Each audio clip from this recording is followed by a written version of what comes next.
Hey teachers, let's talk about some of the most common mistakes that ESL teachers make when they're teaching listening lessons. And before we start, if you're new here, welcome. I'm Shannon, and I've been an ESL teacher trainer for over 10 years now. I've worked full time as a CELTA trainer on back to back CELTA courses for many years.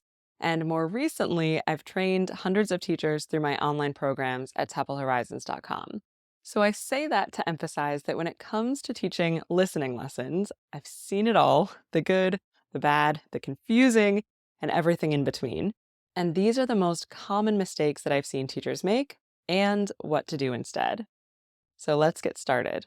Mistake number one is not really teaching listening at all.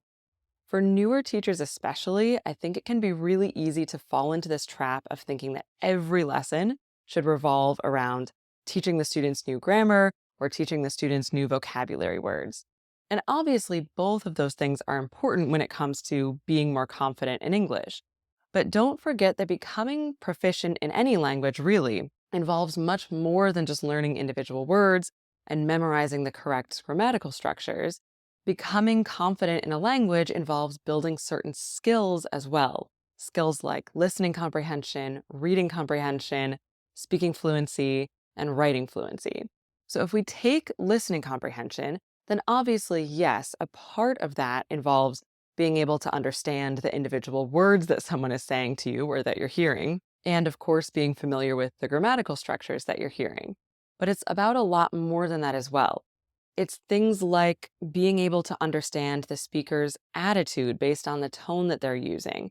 It's the ability to use the context of the situation to understand what's being implied in the conversation, even if no one is explicitly saying it. It's having the confidence and the strategies to be able to carry on the conversation or maybe ask for clarification, even when you aren't able to understand every word that's being said to you. So, these are just some of the things that contribute to being proficient in that skill of listening comprehension. And so, these are the things that we want to help our students with when we teach a listening lesson. So, that's why I mentioned this one as the first mistake. Teachers assume that they're teaching listening just by sticking a random audio exercise here or there in their lessons, or they assume that students are somehow building their listening comprehension skills just by listening to them talk or give instructions in class. But what we want to do instead is actually devote entire lessons, maybe entire 60 to 90-minute lessons, to just focusing on that skill of listening comprehension. So, what I mean by that is you want to teach lessons where listening is the main aim. It shouldn't just be an added exercise here or there in a grammar or vocabulary lesson. And so, when I say this, I don't mean that the students are listening to a bunch of different audio files one after another throughout the lesson. I mean that you're going to choose one audio text and then build an entire 60 to 90-minute lesson around it. And so if you're wondering how on earth to do this, like if you're wondering how you could possibly spend a whole 60 minutes on just one audio text, don't worry, because I think that will become clearer as I go through these other mistakes with you. So that brings me to mistake number two, which is not providing enough context before asking the students to listen. So this is the second mistake. Sometimes teachers will just jump right into the audio without setting any sort of context first. They'll tell the students something like, okay, now just listen to this and answer these questions. And the students won't have any information ahead of time about what they're about to hear. They don't know if it's going to be a conversation between two people, if it's an expert giving some sort of lecture on a certain topic. They don't know if they're about to hear a radio advertisement or an excerpt from a podcast. And so they just go in totally cold. And the first thing they have to do before they're even able to really focus on the content of what's being said is to just try to get some sense of the context or the situation in general. So, why is this a problem? Well, first of all, it makes things much more difficult and more intimidating if the students have to just go in cold. So when you don't even have a sense of the situation or who the speakers are, it means that a lot of your mental energy is devoted to figuring that out first, right? Just focused on what am I even hearing here, rather than being able to focus more on the content or on more of the subtleties of what's actually being said. And secondly, this is not an authentic way to approach listening. So anything that we hear in real life, the things that we listen to in our day-to-day interactions, these things never happen in a vacuum. You never just hear something out of the blue with no sense at all of where it's coming from or who is speaking or what the context or the purpose is. You might not understand everything right away, but you have a sense of the general situation. For example, if you're in a grocery store and you hear an announcement coming over the speakers, you can assume from that context, based on where you are and what typically happens in that place, that what you're hearing is probably going to be someone who works at the grocery store, and that the content of that message is either going to be that person giving you information that's relevant to your shopping experience, like the store is about to close, or that grocery store employee making an announcement to other employees, like clean up on aisle 6. Or another example, if your friend, shoves their phone at you and says, "Here, listen to this," even then, they probably tell you what it is that they're asking you to listen to first. Maybe they say something like, "Hey, you've got to check out this hilarious video on Instagram," right? Or, "Here, listen to this adorable voicemail that my grandma just left me." Whatever it is, either way, you have some sense of what you're going to be hearing, some expectation, right, of the style, the level of formality, who you're going to hear speaking before you listen, even if you don't know yet what they're actually going to say. So it's important for us to give students that same sense of authenticity and at least that same general background, that helpful information coming in to help support them in then being able to listen to what's being said. So how can we do this? How can we set context for our students before they listen to the audio? Well, the first way that you can do this is you can tell them. You can actually say, for example, "All right, listen to this. You're about to hear two friends talking about their weekend plans," and then give them a more specific task from there. You can also use pictures. So even if the material that you're using or the audio that you're using doesn't have any sort of visuals that go along with it, you can find those and supply those yourself. So go and find a stock photo that looks like it could fit the situation, right? If it's two friends having a conversation, find a stock photo that looks like two friends having a conversation. So you can show students this photo first and even ask the students to make predictions about the situation that they can see in the photo before they listen. So this helps them warm up. It gives them a sense of what they're getting into, and it gives them a chance to kind of activate any current knowledge that they might have related to that situation. All of that is going to support them as they listen. So then by the time they listen, they're just listening to see if those predictions were correct. They've already had support leading up to that listening, and it's going to make everything feel much easier, much smoother, and much less intimidating. All right, mistake number 3 is letting your students listen to the audio only once in the lesson. The reason for this is that it's unrealistic to expect your students to understand everything they hear the first time they listen.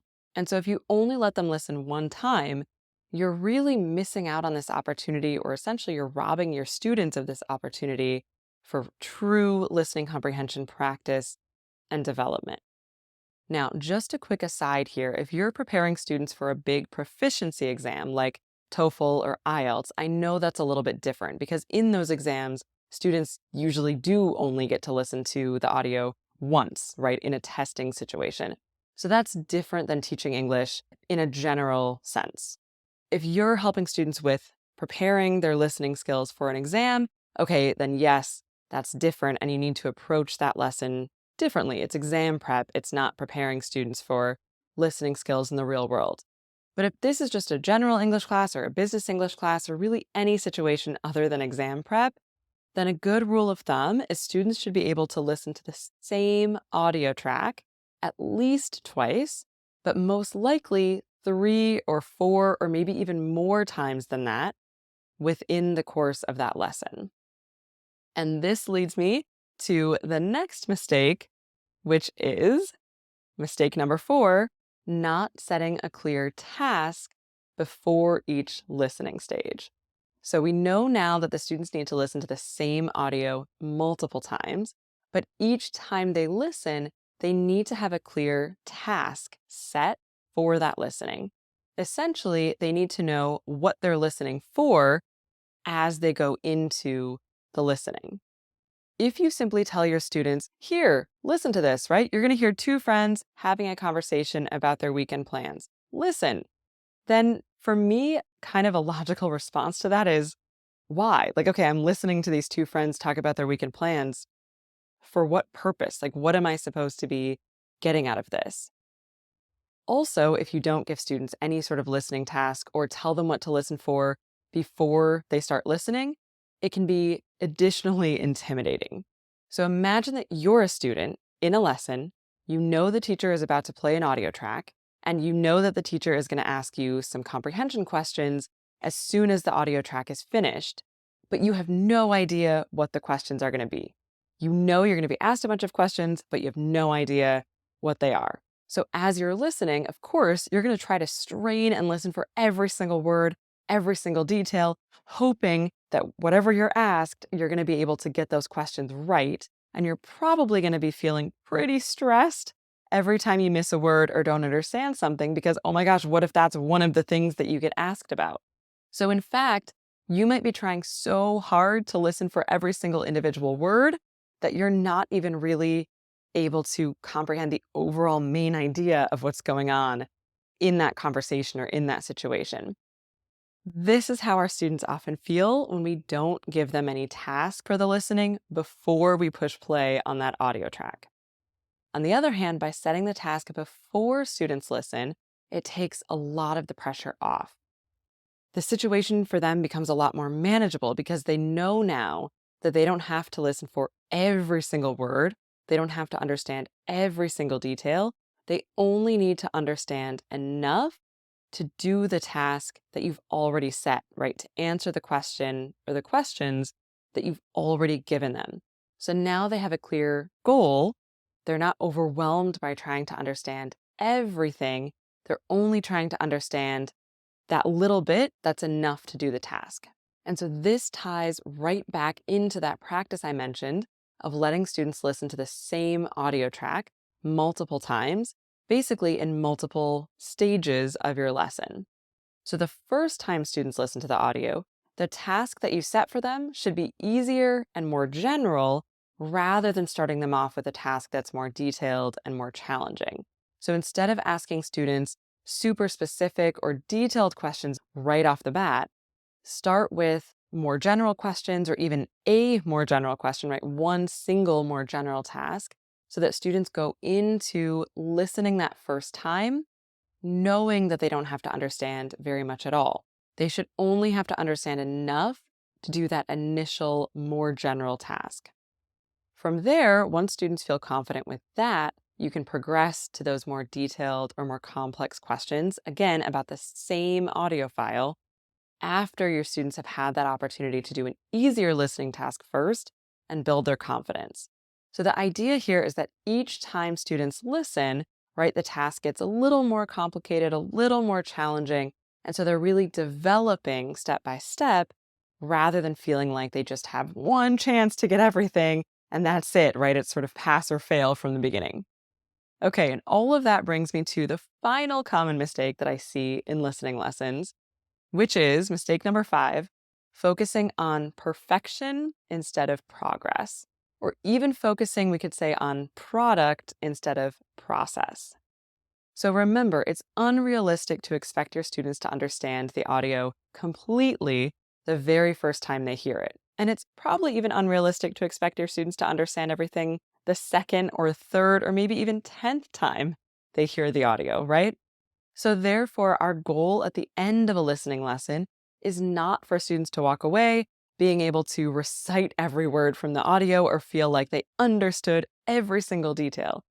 Instead, our goal is for our students to feel like their listening comprehension skills improved, like they got better at the process of listening, at the skill of listening than they were when they first walked into class.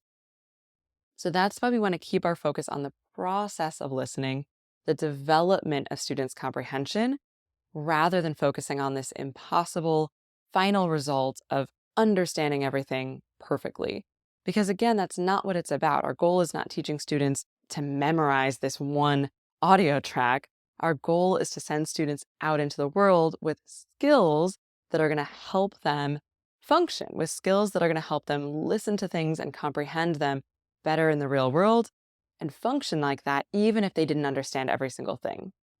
So, in our listening lessons, we want to guide students through this process of knowing what they're listening for, having the opportunity to listen for it.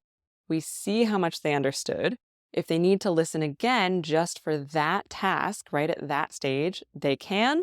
We check again to see how much they understood. And once they're confident with that task, then we move on to the next more detailed or more challenging task. So let me know in the comments, no judgment. Have you made any of those common listening lesson mistakes in the past? If you have, let me know, and I would love to hear which one of these strategies you found the most helpful that you can't wait to try out in your next listening lesson. And of course, if you have any questions about listening lessons, drop them in the comments as well, and I'll see you for the next video.